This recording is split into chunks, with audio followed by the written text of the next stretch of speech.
साल 2000 में झारखंड की स्थापना एक बड़े उद्देश्य के साथ हुई थी।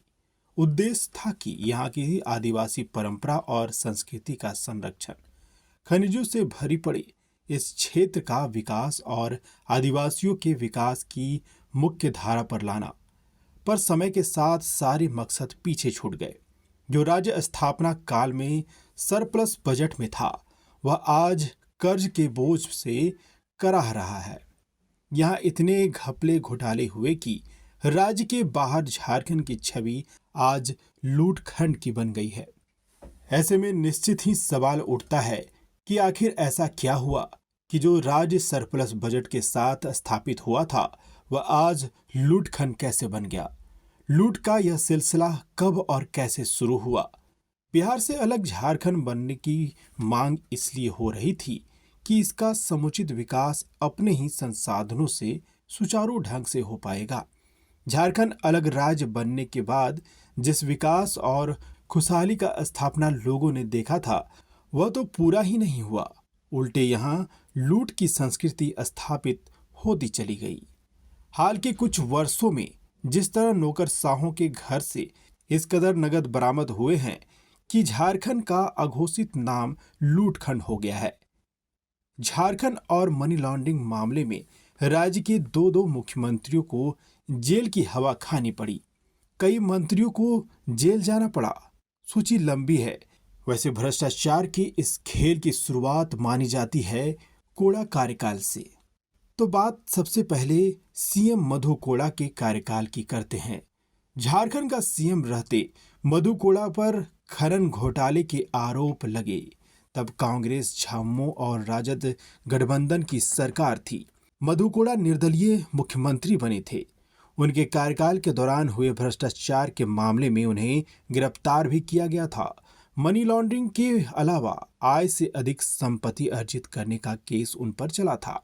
मधु कोड़ा पर आरोप था कि उन्होंने रिश्वत लेकर खनन का ठेका लोगों को दिया था। मधु कोड़ा और उनके सहयोगियों ने करीब 4000 करोड़ रुपए से अधिक की कमाई की। इन्हीं आरोपों के मद्देनजर 2009 में मधु कोड़ा को गिरफ्तार किया गया। 4 साल जेल में रहने के बाद 2013 में उनकी रिहाई हुई थी। मनी लॉन्ड्रिंग मामले में उनकी 144 करोड़ रुपए की संपत्ति कुर्की हुई थी। मधु कोड़ा 2017 में दोषी करार दिए गए। 25 लाख रुपए जुर्माने के साथ उन्हें 3 साल की जेल की सजा हुई थी। मधु कोड़ा के आधे से अधिक मंत्रिमंडल सहयोगी भी भ्रष्टाचार के मामले में जेल की हवा खा चुके हैं।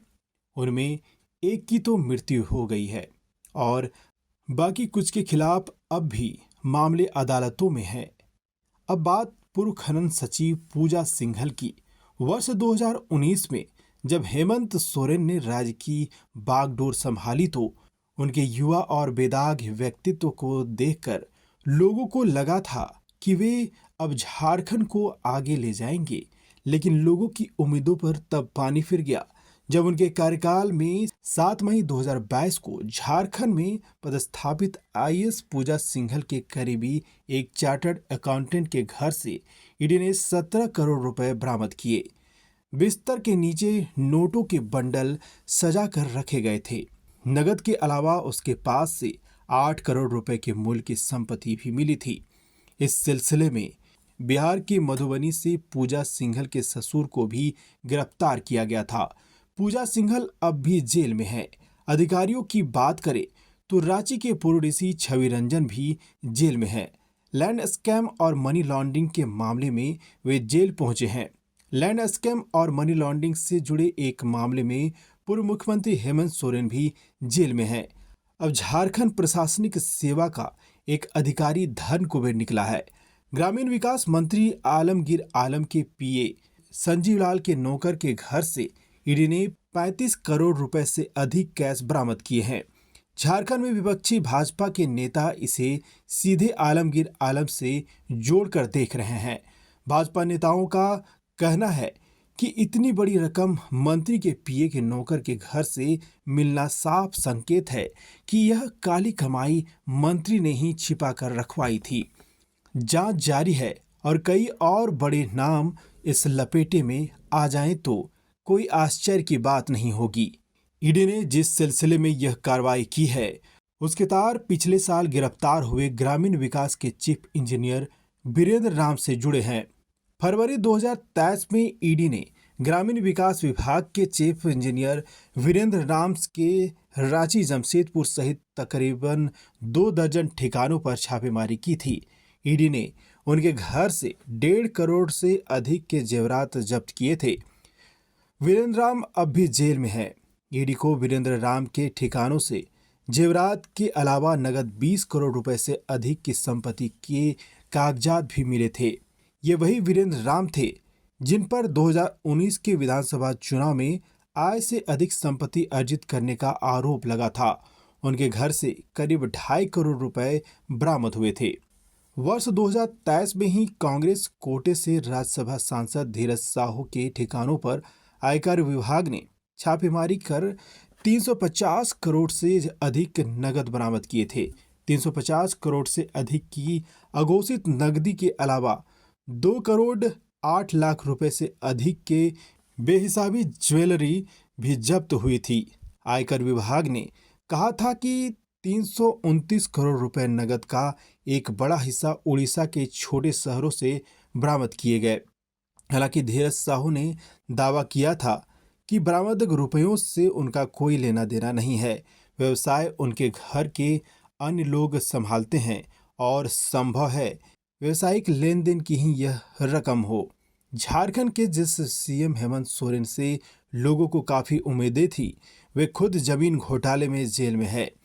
उन पर सेना की जमीन का मालिकाना हक हथियाने का आरोप लगा है।